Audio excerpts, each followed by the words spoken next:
वो लोग जो कि जो कि स्मोकिंग कर रहे होते हैं, उनकी बॉडी में नाइट्रिक ऑक्साइड का बनना जो है वो और भी कम हो जाता है। तो फिर आपका ब्लड फ्लो रिस्ट्रिक्ट रहेगा और आपको इरेक्टाइल डिसफंक्शन जैसे प्रॉब्लम्स जो हैं वो हो सकते हैं। अपने कार्डियक डॉक्टर से जो है वो जरूर चेकअप अपना करवाए, कार्डियोलॉजिस्ट से, कि कहीं उसको कोई हार्ट इश्यूज तो नहीं आ रहे।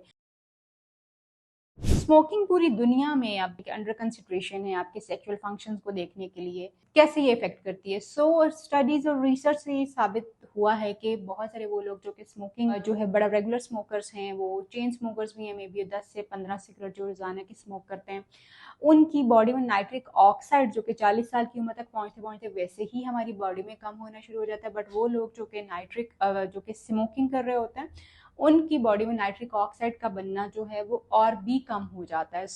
नाइट्रिक ऑक्साइड एक ऐसा केमिकल है जो हमारे ब्लड फ्लो को बेहतर करता है। और आप यूँ समझ सकते हैं कि हमारी बॉडी में जो है व्याग्रा का काम जो है मेल्स के लिए खास तौर पे ये करता है। मगर अगर आपकी बॉडी में इसकी वैसे ही कमी स्मोकिंग वगैरह की वजह से हो रही है, आपकी अपनी रूटीन और एक्टिविटीज़ की वजह से हो रही है, लेजी हेल्थ लाइफस्टाइल की वजह से हो रही है, तो फिर आपका ब्लड फ्लो रिस्ट्रिक्ट रहेगा और आपको इरेक्टाइल डिसफंक्शन जैसे प्रॉब्लम्स जो हैं वो हो सकते हैं। तो वीडियो में शुरू में बताया कि इरेक्टाइल डिसफंक्शन जो है ये अर्ली साइन हो सकता है कि कोई भी इंसान जो इसको कार्डियक प्रॉब्लम जो है वो हो सकता है, जिसको इरेक्टाइल डिसफंक्शन हो रहा है, उसको ज़रूरी है कि वो अपने कार्डियक डॉक्टर से जो है वो ज़रूर चेकअप अपना करवाए, कार्डियोलॉजिस्ट से, कि कहीं उसको कोई हार्ट इश्यूज तो नहीं आ रहे। होने के चांसेस भी हो सकता है उसको हो रहा मगर उसको पता भी ना चल रहा हो।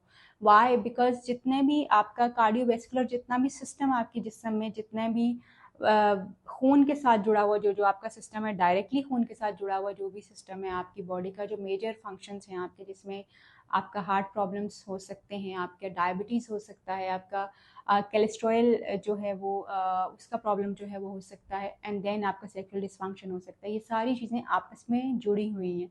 एक चीज़ के होने की वजह से दूसरी चीज़ जो है वो हो सकती है। और यानी आप यूँ समझ सकते हैं कि अलार्मिंग साइन है कि अगर आपको इरेक्टाइल डिसफंक्शन हो रहा है तो इसका मतलब ये है कि maybe you are at the verge of having heart problems, so do consider it. Then erectile dysfunction की जो एक बहुत मेजर वजह और भी जो है सामने आई है, वो नॉर्मली लोगों का एक्सरसाइज वगैरह का ना करना जो है वो है। वो लोग जो कि इरेक्टाइल डिसफंक्शन को फेस करते हैं, उनमें हो सकता है कि 3% ऐसे लोग हों जिनको हार्मोनल इश्यूज की वजह से, यानी टेस्टोस्टेरोन के कम हो जाने की वजह से जो है इरेक्टाइल डिसफंक्शन को फेस करना पड़े। बट 80% और मोर देन 80% जो है इरेक्टाइल डिसफंक्शन जो होता है ये साइकोजेनिक होता है, ये यानी ये साइकोलॉजिकल और नफ्सियाती वजूहात की वजह से जो है वो हो रहा होता है। आप अगर इरेक्टाइल डिसफंक्शन को फेस कर रहे हैं तो एक तो अपने लाइफस्टाइल के ऊपर काम करने की कोशिश कीजिए, स्मोकिंग कर रहे हैं तो उसको ख़त्म करने की कोशिश करें, हेल्दी लाइफस्टाइल को जो है वो अपनाने की कोशिश करें। और अगर आपको इरेक्टाइल डिसफंक्शन जो है वो फेस करना पड़ रहा है तो डू कंसिडर योर कार्डियोलॉजिस्ट, अपने डॉक्टर के पास जाकर अपने दिल का मुआयना जो है वो ज़रूर करवाइए। एंड देन अगर आपको प्रलॉन्ग कर रहा है आपका इरेक्टाइल डिसफंक्शन तो किसी सेक्स थेरेपिस्ट से और आप हमारा क्लिनिक जो है वो भी विजिट कर सकते हैं, हम आपको हेल्प कर सकते हैं आपके इस प्रॉब्लम में। अपने लाइफस्टाइल को हेल्दी रखने की पूरी कोशिश करें, क्योंकि आपका लाइफस्टाइल जितना ज़्यादा हेल्दी होता है, एक्टिव होता है, उतने ही लेस आपको प्रॉब्लम्स जो है उनको फेस करना पड़ता है, और हेल्थ इश्यूज जो है कम से कम आपको फेस करना पड़ते हैं। मेंटल हेल्थ इश्यूज भी आपको कम से कम फेस करना पड़ते हैं, और सेक्शुअल हेल्थ इश्यूज जो हैं वो भी आपको कम फेस करना पड़ते हैं अगर आपका लाइफस्टाइल एक्टिव हो। अपना और अपने प्यारों का ख्याल रखिए। आपसे फिर मुलाकात होगी किसी नई वीडियो में, किसी नई टॉपिक पे बात करेंगे। तब तक के लिए अल्लाह हाफिज़।